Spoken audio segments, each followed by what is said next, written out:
Love stories are supposed to end happily.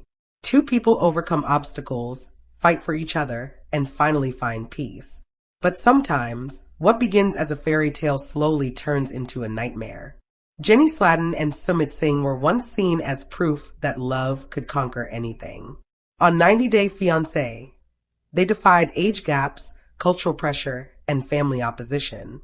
Fans rooted for them. Many believed their love was real and unbreakable. But behind the cameras and the smiles, a darker story was quietly unfolding. For 6 months, Jenny Slatten had been hiding a secret. She was involved in a romantic relationship with a banker named David. What began as something private soon turned into a deep and emotional affair. When David learned about Jenny's hidden financial troubles, everything changed. Jenny was drowning in debt, nearly $500,000. She had kept this secret from Sumit, afraid it would destroy their marriage.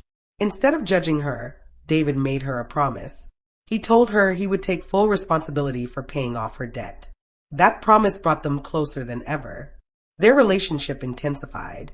They spent time together in 5-star hotels, away from prying eyes, revealing just how serious their bond had become. A few weeks later, Jenny discovered she was pregnant. Medical tests confirmed that the baby she was carrying was David's. When Sumit learned the truth, his world collapsed. The arguments were intense and constant. The betrayal cut deep. Jenny made her decision clear. "I only want to marry David," she told him. Unable to cope with the emotional devastation, Sumit reportedly attempted suicide. He survived, but the pain stayed with him. Soon after, he accused Jenny of something even more serious. He claimed she had embezzled $480,000 of his savings and given it to David. The case went to court. After a long and painful legal battle, the court ruled that Sumit's allegations were true. Jenny Slatten was found guilty and sentenced to 3 months in prison. Tonight, this is the untold story of Jenny Slatten, Sumit Singh, and the man who came between them. A story so shocking it feels unreal, but every part of it carried real consequences. Life after reality TV is rarely as glamorous as it looks on screen. When the cameras stopped rolling, Jenny and Sumit tried to build a quiet life together in India. They had fought hard to be together, standing up to family pressure, cultural barriers, and public judgment. Jenny, now in her early 60s, believed she had finally found stability.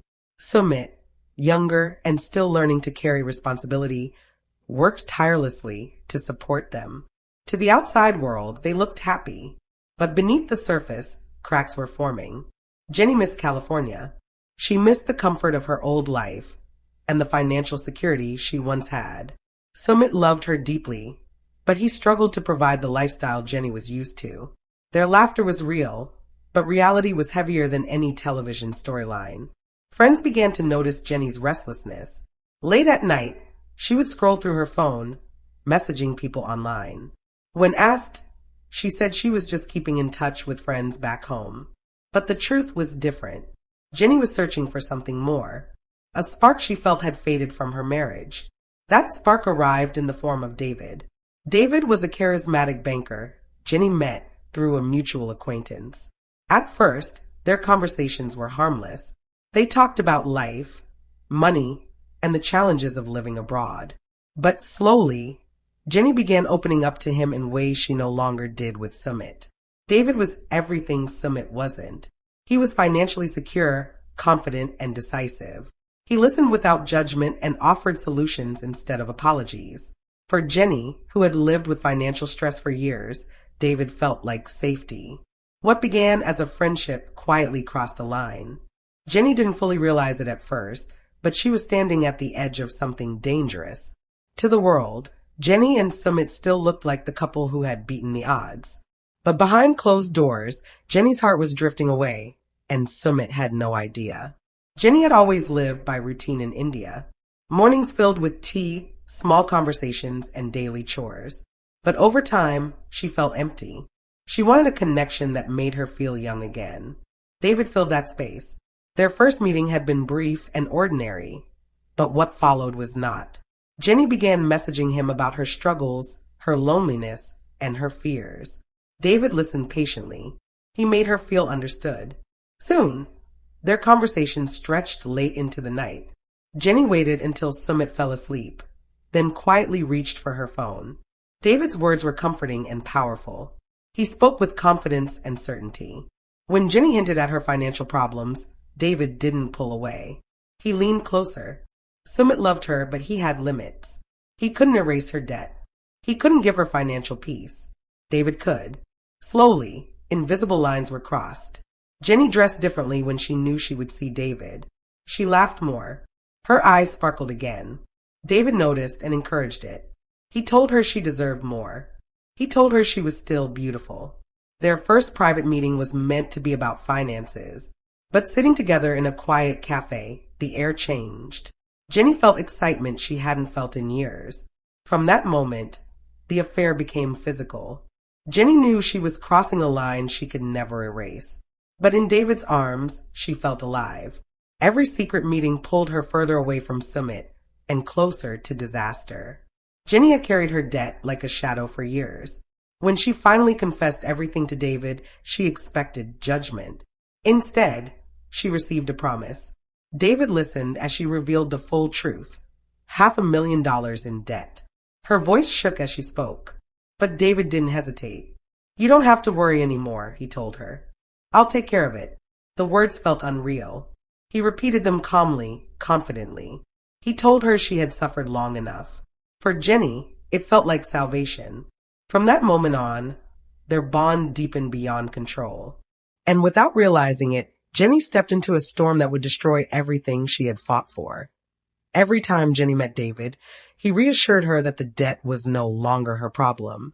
He spoke calmly about financial strategies, about powerful contacts who could restructure everything, about ways to erase the nightmare that had followed her for years. Slowly, Jenny stopped seeing David as just a lover. She began to see him as her lifeline. He wasn't only filling the emotional gap left by Sumit. He was offering her a future without fear. The promise of financial freedom tied them together more tightly than passion ever could. Whenever doubt crept into her mind, Jenny replayed David's words over and over. She imagined a life without anxiety, a life where she could finally breathe. But promises always come with a price. By accepting David's help, Jenny stepped deeper into secrecy and betrayal. She knew she could never tell Sumit the truth. Not about the debt, and certainly not about David's role in making it disappear. Still, she convinced herself it was worth it.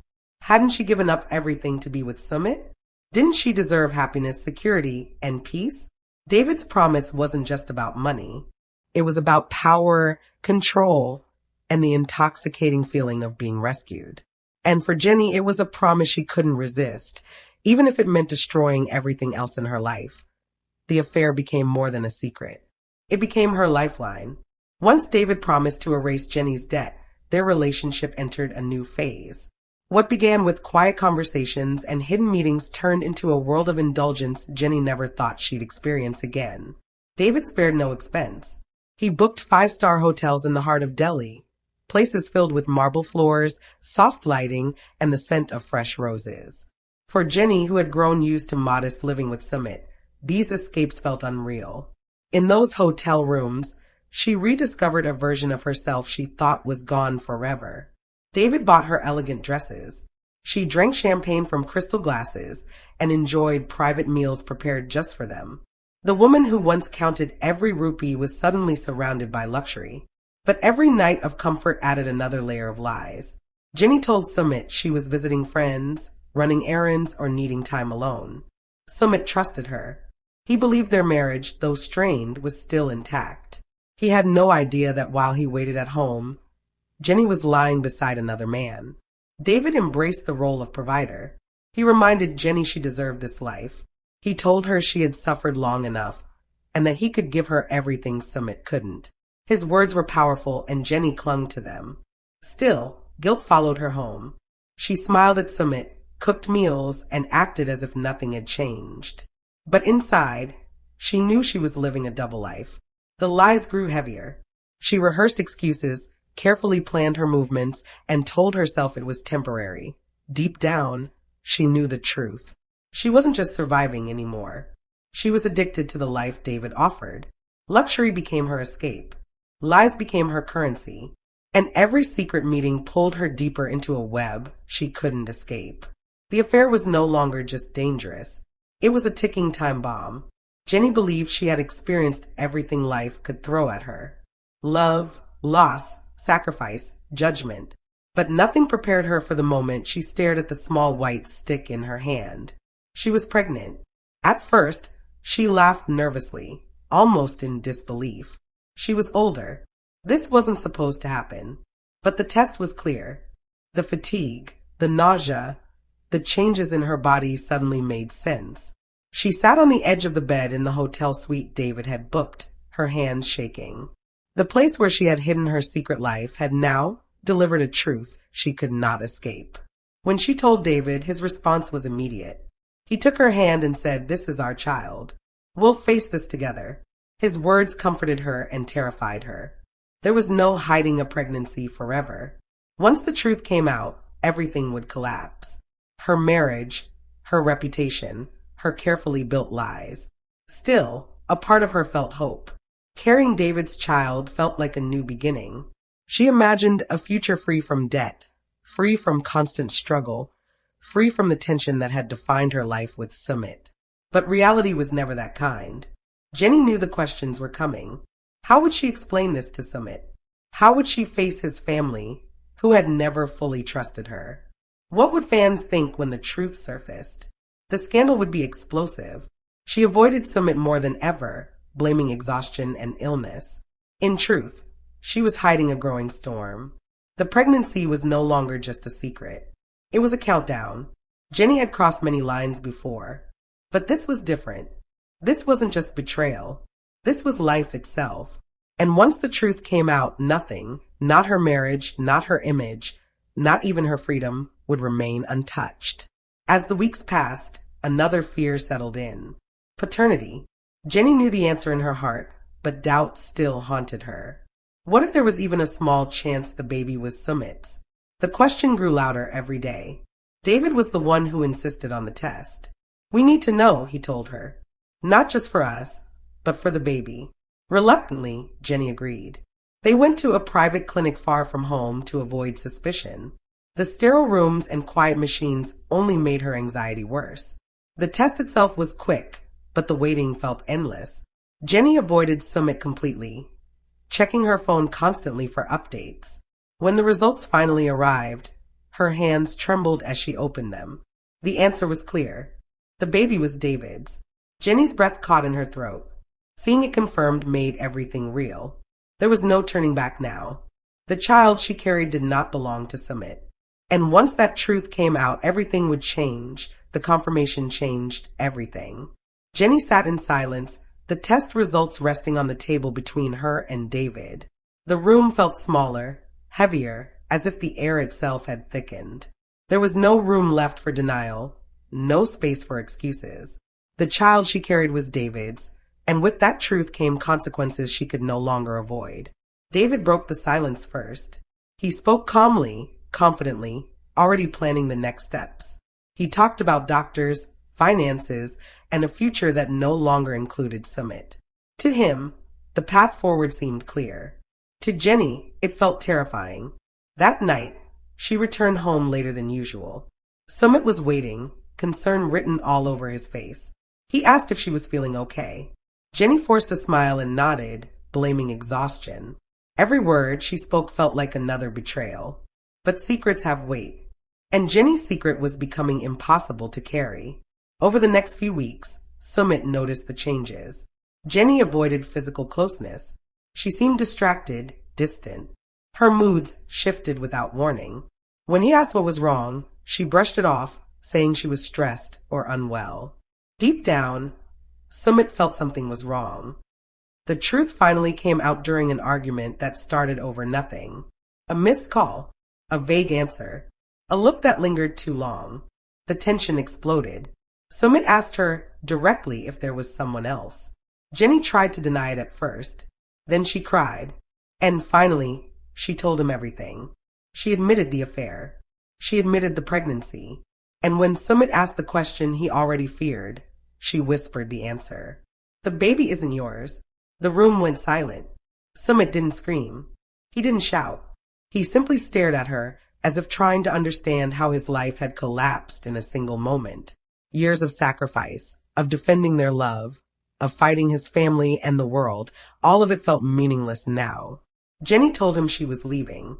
She told him she intended to be with David. "I only want to marry him," she said. That was the moment something inside Sumit broke. In the days that followed, Sumit spiraled. Friends later said he barely slept. He stopped eating. He blamed himself, replaying every moment of their relationship, wondering where he had failed. The humiliation was unbearable. The betrayal felt endless. One night, overwhelmed by despair, Sumit attempted to end his life. He survived, but the emotional damage was deep. News of the incident spread, quietly at first, then louder. Public sympathy poured in. For many, Sumit became the victim of a devastating betrayal. Jenny, meanwhile, moved in with David. At first, she told herself this was the fresh start she had been promised. David took care of everything: medical appointments, living arrangements, financial matters. He reminded her daily that she had made the right choice. But cracks soon appeared. The same control that once felt like protection began to feel suffocating. David wanted access to everything: her accounts, her legal documents, her future plans. He justified it as preparation, as responsibility. Jenny told herself this was normal. Then Sumit's accusation surfaced. He claimed Jenny had stolen nearly $480,000 from him over the course of their marriage. Money he said was meant for savings, investments, and their future. He alleged that Jenny had secretly transferred the funds and passed them on to David. Jenny denied it. David denied it. But Sumit had evidence. Bank records showed transfers made in Jenny's name. Withdrawals that coincided with her meetings with David. Messages where Jenny spoke about handling things and moving money around. Sumit filed a formal complaint. The case quickly escalated. Authorities began investigating the financial trail. Jenny was questioned. David hired lawyers. What Jenny believed would remain hidden was now being dissected line by line. In court, the story unraveled slowly and painfully. Prosecutors presented records showing that large sums had been moved without Sumit's knowledge. They argued that Jenny abused his trust and access to shared finances. Witnesses testified about her sudden lifestyle change, the luxury hotels, the unexplained expenses. Jenny claimed she believed she was entitled to the money, that it was part of their shared life, that she never meant to steal anything. But the numbers told a different story. The court found that $480,000 had been taken without consent and redirected during the time of her affair. The money had helped fund her secret life with David. The verdict was swift. Jenny Slatton was found guilty of financial fraud. She was sentenced to 3 months in prison. When the sentence was read, Jenny felt the world tilt beneath her feet. David wasn't allowed to approach her. Cameras flashed. Her name flooded the internet once again. But this time, not as a reality TV star. As a criminal. Prison stripped away everything. The luxury, the attention, the illusion of control. Jenny spent her days in a small cell, left alone with her thoughts. The baby remained a constant reminder of the choices she had made. Nights were the hardest. Regret crept in during the silence. She wrote letters she never sent. Apologies she could never undo. David faded from the picture. His support became distant, then non-existent. Lawyers handled communication. Promises dissolved under pressure. When Jenny was released 3 months later, nothing was waiting for her. Her reputation was destroyed. The public sympathy she once enjoyed was gone. Fans turned away. Networks cut ties. Even David had moved on, protecting himself and his career. Sumit, meanwhile, slowly rebuilt his life. With therapy and support, he began healing. The pain never fully disappeared, but it softened. He spoke openly about betrayal, mental health, and the dangers of blind trust. For the first time, people listened. As for Jenny, she returned to a quiet life away from the spotlight. No interviews, no statements, just consequences. What once looked like a love story that defied the odds became a warning instead. A reminder that secrets grow heavier over time, that love mixed with money and lies can turn poisonous, and that no escape, no matter how tempting, comes without a cost. In the end, everyone lost something, and the fairy tale was gone forever.